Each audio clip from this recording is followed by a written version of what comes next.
Olá, aqui quem fala é Kátia Menezes. Tenho trabalhado com vocês algumas questões de farmacologia, mas hoje a gente vai trabalhar um pouquinho diferente da pegada que a gente estava antes. Hoje a gente vai trabalhar um pouco de epidemiologia e vigilância epidemiológica. E todas as questões que a gente vai trabalhar hoje estão nesse livrinho de 1001 questões de enfermagem para as carreiras militares. Você já adquiriu? Você já tem o nosso plano? Então entra no site, se inscreve no canal e fica por dentro de todas as novidades. Então tem muita coisa boa, tem muito material bacana, muitas questões para serem resolvidas, comentários super atuais, tá? E tem um time de professores aí dedicados para contribuir com o seu crescimento, tá bom? Mas vamos começar então com as questões? Então, nesse livro nós temos vários títulos e várias áreas e a gente hoje, então, como eu falei, nós vamos trabalhar epidemiologia e vigilância epidemiológica a partir da questão 503, tá bom? Então, a gente vai trabalhar hoje questões militares, tá bom? Essa é de 2018 e ela fala o seguinte: a epidemia de HIV/AIDS ultrapassa fronteiras geográficas e sociais. Ela é altamente dinâmica e instável, porque depende em grande parte do comportamento humano individual e coletivo. É com essa dimensão tão diversa e ampla que a enfermagem trabalha na questão da prevenção. As principais estratégias de prevenção empregadas pelos programas de controle envolvem exceto. Então, isso é uma questão importante da gente prestar atenção, porque ele não está querendo a afirmativa correta. Ele está querendo aquilo que está errado. Então, a primeira questão, a primeira letra, ela fala o seguinte: a adoção de cuidados na exposição ocupacional a material biológico. Sim, isso é uma estratégia empregada na prevenção dos casos de HIV/AIDS. Então, não é essa questão, tá? Porque a gente está querendo o exceto. Letra B. Promoção do uso de preservativos, camisinha masculina e feminina, de forma correta. Então, isso é sim uma maneira de prevenção, tá, gente? Importante. Não basta estimular o uso da camisinha, a gente tem que estimular o uso correto, no momento correto, na técnica correta da utilização da camisinha, tanto a feminina quanto a masculina. Então, essa questão, ela tá certa, mas a gente está querendo o exceto, lembra disso? Então, vamos continuando. Na letra C fala: controle do sangue e derivados, sendo desnecessários os métodos de triagem em bancos de sangue. Gente, se nós não fizermos os testes de triagem, nós podemos deixar casos onde o HIV seja passado por via de transfusão sanguínea. Então, essa questão é o nosso exceto, tá bom? Nós temos que fazer sim os testes de triagem em bancos de sangue. Mas vamos ver a letra D, só para a gente tirar aquela curiosidade? Promoção do uso de agulhas e seringas esterilizadas e descartáveis entre usuários de drogas injetáveis. Gente, isso é uma maneira de prevenir sim o HIV/AIDS e é muito importante que sejam utilizadas medidas para que as pessoas utilizem os equipamentos corretos, né, de uma forma que cause menos mal para a saúde dessa população, que já é uma população de risco. Portanto, gente, a resposta da nossa questão 503 é a letra C. Controle do sangue e derivados, sendo desnecessários os métodos de triagem em bancos de sangue. Então, as principais estratégias de prevenção empregadas pelos programas de controle envolvem, exceto essa questão de deixar passar batido a triagem do banco de sangue, que não é adequada. Combinado? Então, a resposta é a letra C. Na questão 504, diz o seguinte: a endemia é definida como um agravo que se destaca pelas suas proporções, atingindo um elevado número de pessoas em mais de um continente? Não, né, gente? Isso é pandemia. Um agravo que atinge um número restrito de pessoas e apresenta proporções reduzidas. Uma cidade, um bairro, um colégio, etc. Também não. Isso é o conceito de surto. E aí tem mais dois conceitos para a gente analisar. Vamos lá? Letra C. uma variação no número de casos novos dentro dos padrões regulares e esperados em um determinado período de tempo. O que é isso? Sim, é endemia. Mas vamos ver o outro conceito para a gente ter certeza do que a gente está falando? A letra D traz o seguinte: comportamento anormal de um agravo, uma alteração além dos valores esperados. Ela não significa necessariamente a ocorrência de um grande número de casos. Conceito de que é isso, gente? De epidemia. Então, na verdade, a 504, a resposta correta é a letra C. Endemia é uma variação no número de casos novos, mas dentro dos padrões regulares e esperados em um determinado período de tempo, tá bom? A próxima questão também é de 2018, é a questão 505, e ela fala o seguinte: a capacidade de um agente etiológico animado de produzir doença com maior ou menor gravidade denomina-se. E aí a gente vai trabalhar da seguinte forma: a gente vai trabalhar as alternativas, as 5 alternativas que a questão nos traz e o conceito de cada um desses termos para a gente poder saber e ter bastante certeza no que a gente vai marcar, tá bom? Então vamos lá. Contágio é uma forma de transmissão direta das doenças que se faz mediante contato íntimo entre a fonte de infecção e o hospedeiro suscetível. A infestação, por sua vez, é um alojamento, desenvolvimento e reprodução, em geral, de artrópodes na superfície do corpo. A infecção é a penetração e desenvolvimento ou multiplicação de um agente infeccioso em um organismo. A virulência é a capacidade de produzir casos graves ou letais da doença. Mas vamos voltar lá para o nosso enunciado? Olha só. A capacidade de um agente etiológico animado de produzir doença de maior ou menor gravidade denomina-se virulência, porque virulência é a capacidade de produzir casos graves ou letais da doença, né? Então, de maior ou menor gravidade, então é a virulência. Mas a gente falou de trazer os conceitos dos termos, né? Então, vamos ver o conceito de contaminação?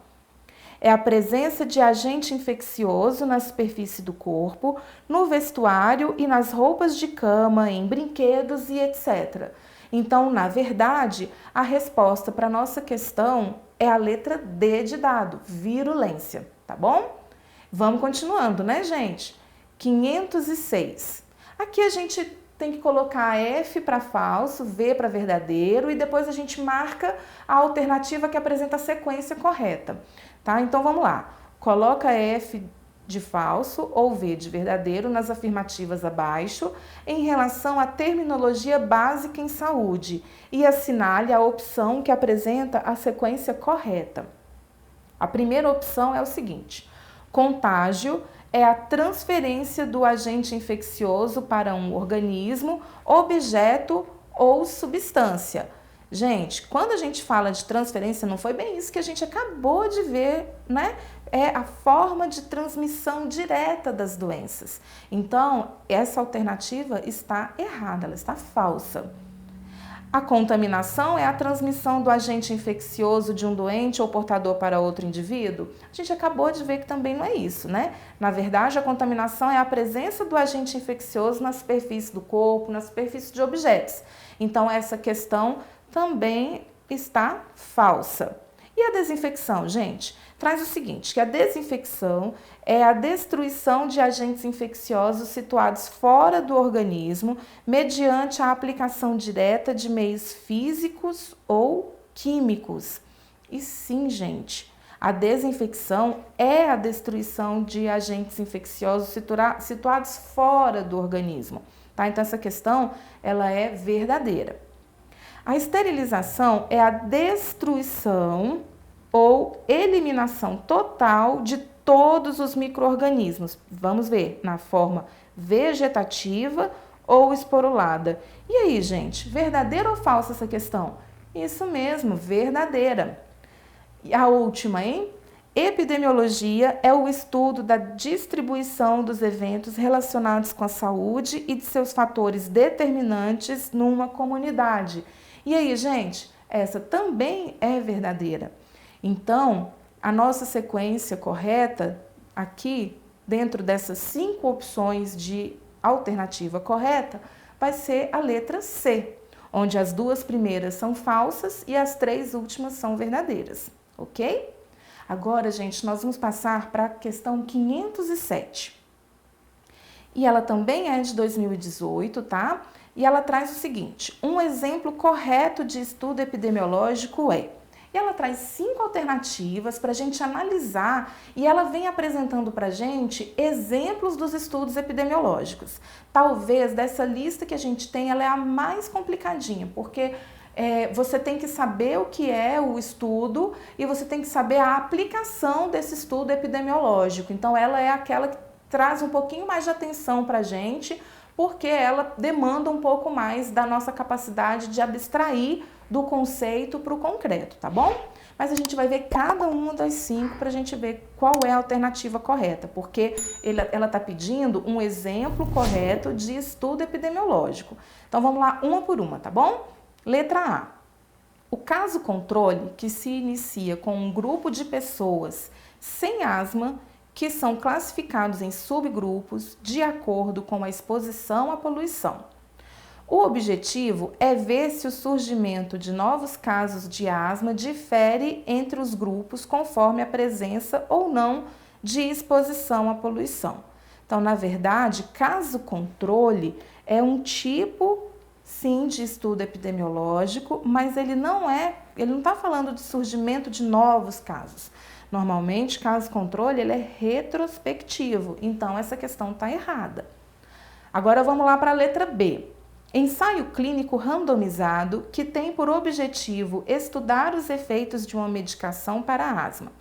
Os indivíduos selecionados são aleatoriamente alocados em um grupo que recebe medicação ou no grupo controle sem medicação.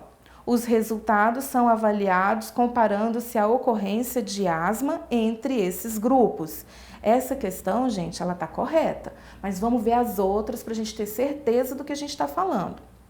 Coorte, que inclui pessoas com asma e um grupo controle composto de pessoas sem asma. A exposição à poluição é comparada entre os 2 grupos de pessoas. Os investigadores coletam dados sobre a ocorrência de asma em um determinado momento no tempo e sobre a ocorrência de exposições à poluição em algum momento no passado. Então, no caso do estudo de coorte, as pessoas partem da causa em busca do efeito, tá? Então, essa questão também está errada. Aí eu trouxe aqui para vocês mais 2 alternativas que essa banca traz e já trouxe para vocês 2 conceitinhos aí que vão ser importantes para a gente analisar a alternativa D, que é o ecológico longitudinal, que pesquisa alterações qualitativas e ou quantitativas de micro-organismos durante as 4 estações do ano em um local natural, com ou sem interferência do homem. O estudo deve manter a mesma metodologia de coleta, isolamento e identificação dos micro-organismos. Gente, quando a gente fala de estudo ecológico, a gente está falando de grupo, tá? Então, a gente não está falando de indivíduo. E ele traz uma ideia aqui nessa questão de indivíduo. Por quê? Porque ele associa o ecológico ao longitudinal, onde cada indivíduo é observado em mais de uma ocasião. E a gente está falando de um estudo de grupo quando a gente está falando de ecológico, né? Então, essa questão, ela também está errada. E a próxima questão, a próxima alternativa da questão 507 é o estudo experimental, mas é um experimental série de casos, em que as características de vários pacientes que tomam e outros que não tomam um medicamento para uma doença específica são descritas e comparadas àquelas de uma população de referência. E o estudo experimental é, na verdade, uma investigação na qual as condições estão sob direto controle do investigador.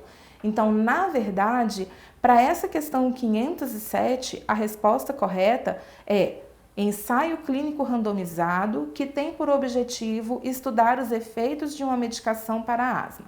Os indivíduos selecionados são aleatoriamente alocados em um grupo que recebe medicação ou no grupo controle sem medicação.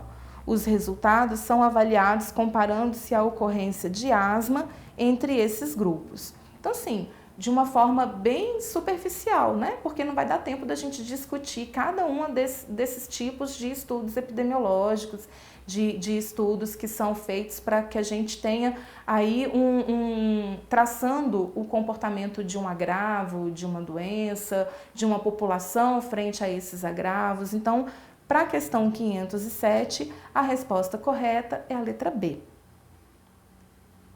Partindo então para 508.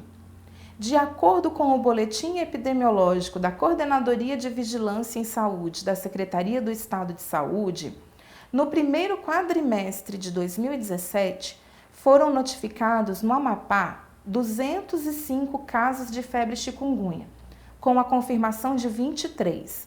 No mesmo período de 2016, houve a notificação de 252 casos e a confirmação de 56.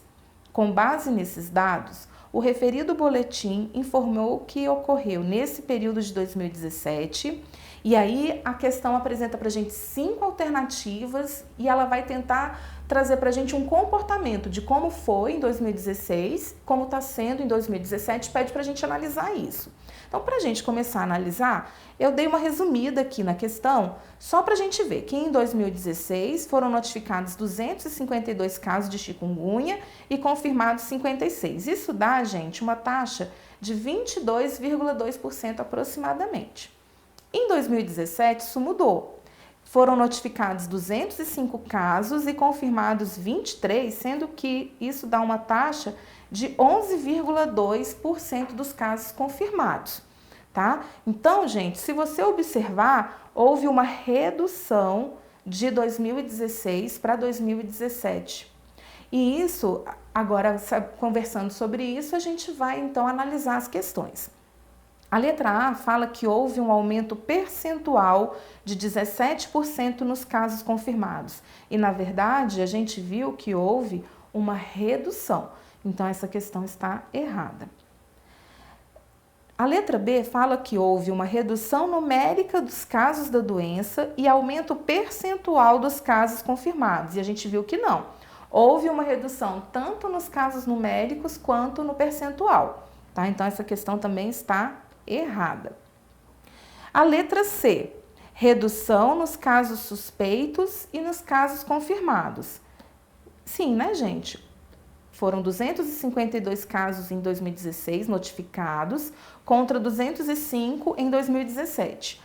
56 confirmados em 16 e 23 em 17. Então, houve sim uma redução dos casos suspeitos e dos confirmados, mas a gente precisa analisar as outras questões também.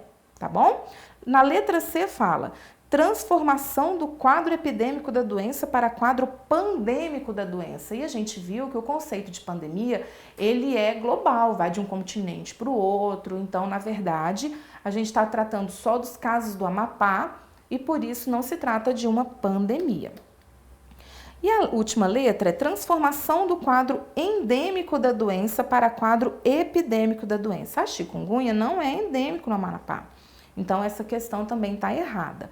Portanto, a questão 508, a letra correta é a letra C, que houve uma redução nos casos suspeitos e nos confirmados, ok? 509. Alguns produtos para a saúde foram embalados em papel manilha e papel toalha e submetidos ao processo de esterilização a vapor. Considerando as disposições da Agência Nacional de Vigilância Sanitária, esse procedimento é...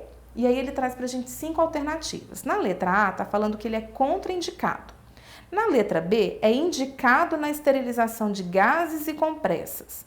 Na letra C, diz que é correto na esterilização rápida. Na letra D, aceitável nas situações em que o produto for consumido em até 7 dias. Na letra E, aceitável nas situações em que o produto for consumido em até 48 horas. E, na verdade, gente, O papel manilha e o papel toalha são papéis que, além de absorver a umidade, eles não fazem nenhum tipo de barreira contra micro-organismos.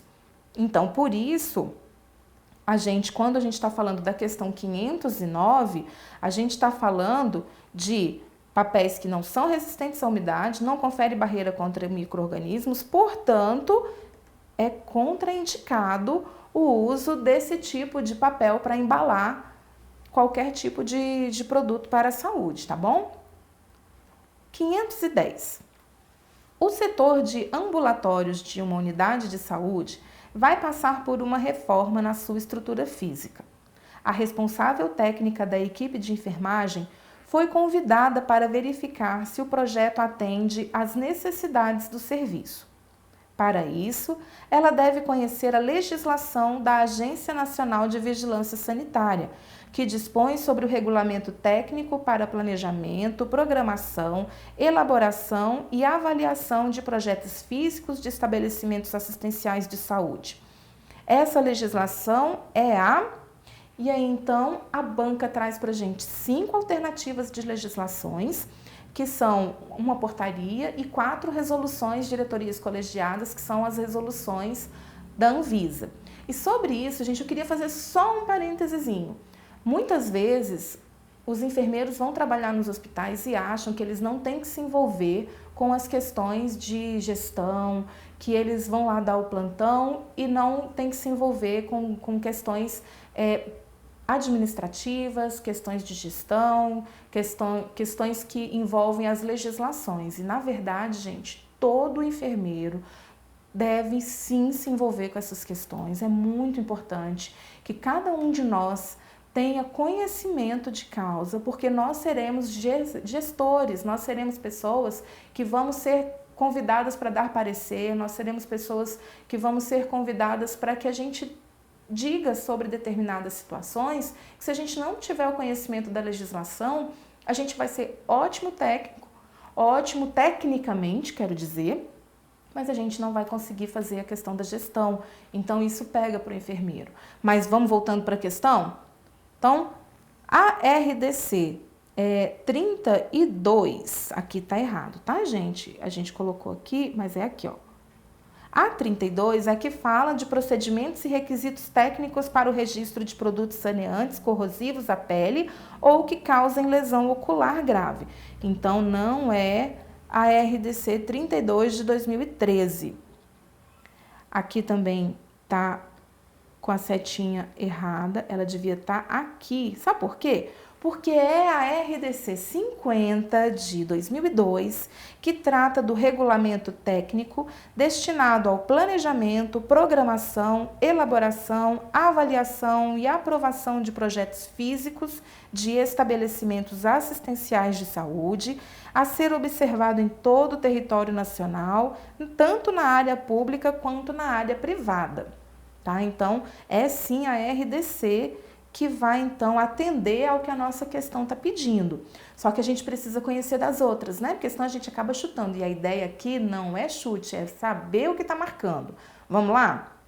Então, a próxima é a RDC 66 de 2009, trata sobre o transporte no território nacional de órgãos humanos em hipotermia para fins de transplante.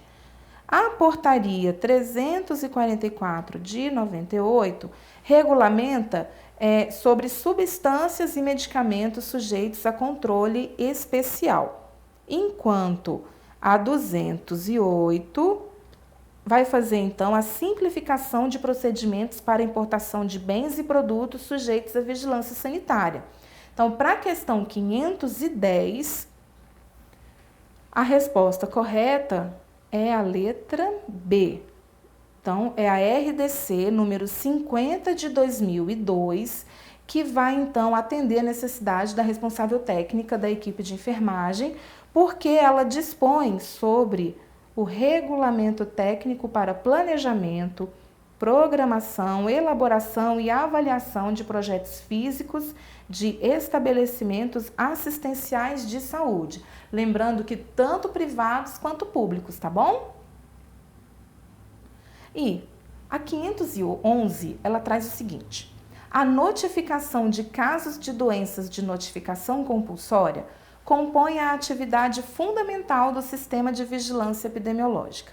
Qual é a doença de notificação compulsória imediata em caso suspeito? Traz 4 alternativas: tétano, sarampo, raiva humana, paralisia flácida aguda.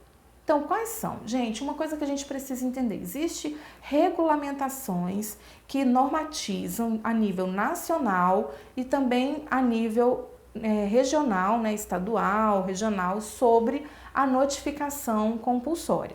Então, a gente tem que saber tanto a nível nacional quanto a nível das nossas regiões, porque, de repente, de acordo com a região, esse perfil epidemiológico ele muda um pouquinho. Então, vejam só, quando eu falo de uma notificação imediata de caso suspeito, é aquela que eu tenho que fazer agora. Eu não posso esperar vir o dia de passar o dado para a Secretaria de Saúde. Não, aconteceu, eu vou lá e notifico. E aí o que a gente vai fazer agora é pegar dentro dessas opções e nós vamos comparar cada dessas doenças aqui, tá? Então, eu trouxe aqui para vocês, só pra gente ficar de olho. O tétano, porque todas elas, gente, são doenças de notificação compulsória imediata. Onde que você tirou isso, Kátia?